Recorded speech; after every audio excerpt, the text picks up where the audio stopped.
నమస్తే, welcome to okay TV. ప్రధానంగా తెలంగాణ రాష్ట్రంలో ఇప్పటికే స్థానిక సంస్థ ఎన్నికలకి నగారం మోగింది. దీనికి సంబంధించి షెడ్యూల్ కూడా ఈ రోజు నుంచి అమల్లో ఉంటున్నట్టుగా ఎన్నికల కమిషన్ కన్ఫర్మ్ చేయడం జరిగింది. సో బీసీ రిజర్వేషన్కి సంబంధించి ఏదైతే సుప్రీంకోర్టు ఆర్డర్ ప్రకారం హైకోర్టుకి ఏదైతే సుప్రీంకోర్టు డిస్మిస్ చేసి ఆ కేసుని హైకోర్టుకి ట్రాన్స్ఫర్ చేసుకుని మీరు ఏదైతే హైకోర్టు తీర్పు తర్వాత మీరు ఏదైనా ఉంటే అక్కడే తేల్చుకోనట్టు కూడా సుప్రీంకోర్టు తీర్పు ఇవ్వడం జరిగింది. దీనికి సంబంధించి ఈరోజు మధ్యాహ్నం ఇక కొద్ది నిమిషాల్లో ఈ బీసీ రిజర్వేషన్కి సంబంధించి జీవో నెంబర్ 9ని అమలు చెయ్యాలా వద్దనే దాని మీద ఒక క్లారిటీ రాబోతా ఉంది. కానీ దీని మీద ఇప్పటికే కాంగ్రెస్ గవర్నమెంట్ నుంచి కాంగ్రెస్ ముఖ్య నేతలంతా కూడా బీసీ నేతలు, మినిస్టర్లు, అలాగే ముఖ్యమంత్రితో సహా మీనాక్షి నటరాజన్ గారితో బైఠాయించి తర్వాత నెక్స్ట్ స్టెప్ ఏంటి, ఏం చేయాలనే దాని మీద ఇప్పటికే సర్వత్రా ప్లాన్ అంతా కూడా సిద్ధంగా ఉన్నట్టుగా తెలుస్తూ ఉంది.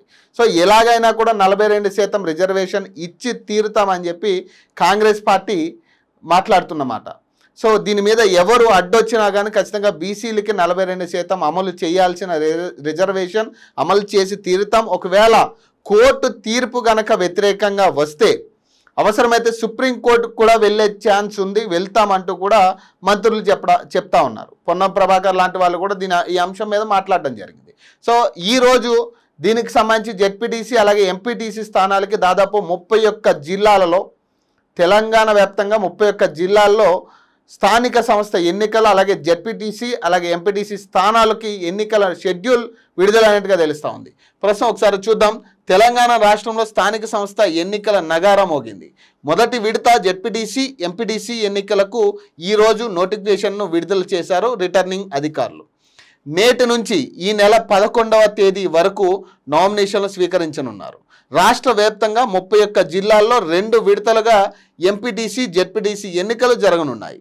2 విడతలుగా పెడతారంట. సో మొదటి విడతలో 31 జిల్లాల్లో 58 రెవెన్యూ డివిజన్లు, 292 జెడ్పీటీసీ, 2963 ఎంపీటీసీ స్థానాలకు నామినేషన్ స్వీకరించనున్నారు. నామినేషన్లు వేసే అభ్యర్థులు కొంతమేర డిపాజిట్ చేయాల్సి ఉంటుంది. జెడ్పీటీసీ జనరల్ అభ్యర్థులు 5,000, రిజర్వేషన్ అభ్యర్థి 2,500 డిపాజిట్ చేయాల్సి ఉండగా ఎంపీటీసీ నామినేషన్లు దాఖలా చేసే జనరల్ అభ్యర్థి 2,500, రిజర్వేషన్ అభ్యర్థి అయితే 1,250 డిపాజిట్ చేయాల్సి ఉంటుందని ఈ నెల 23న పోలింగ్ జరగనుండగా నవంబర్ 11న కౌంటింగ్ జరగనుంది. తొలి విడత సిద్దిపేట జిల్లాలోని సిద్దిపేట, హుస్నాబాద్, గజ్వేల్ డివిజన్ పరిధిలో 15 జెడ్పీటీసీ 125 ఎంపీటీసీ స్థానాలకు నేటి నుంచి నామినేషన్లు స్వీకరించనున్నారు.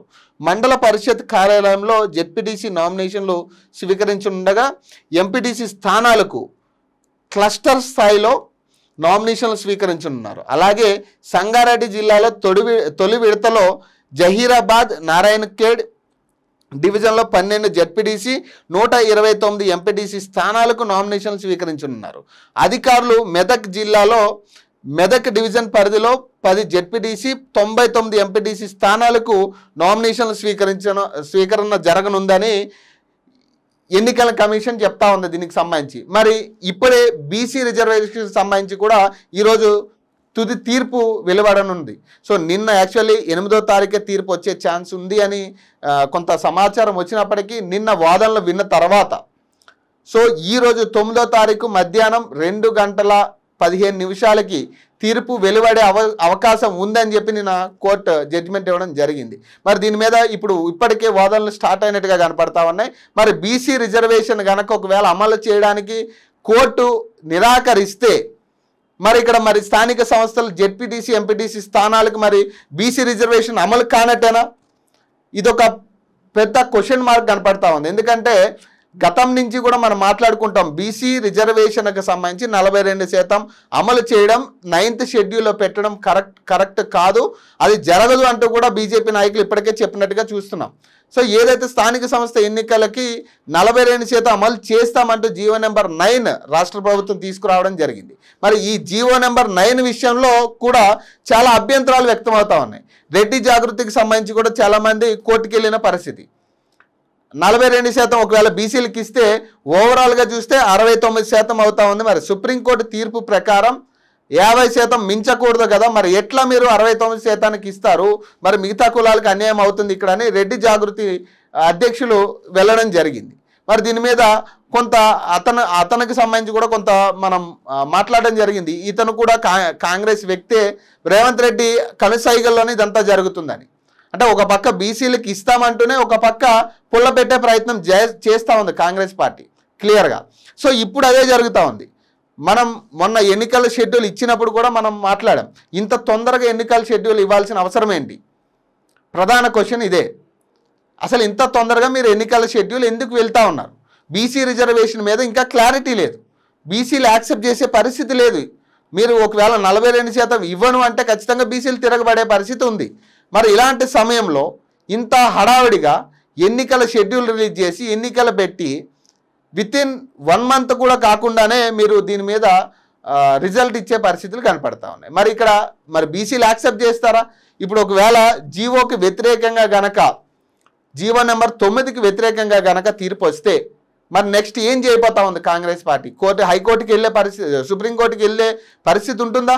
ఎలాగైనా మీరు అమలు చేసి తీరుతామనే మాట మీద నిలబడే పరిస్థితి ఉంటుందా?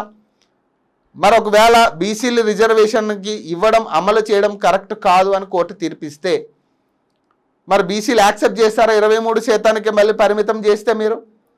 సో ఇక్కడ మొత్తం కూడా ఒక కన్ఫ్యూజన్ వాతావరణం కనపడతా ఉంది.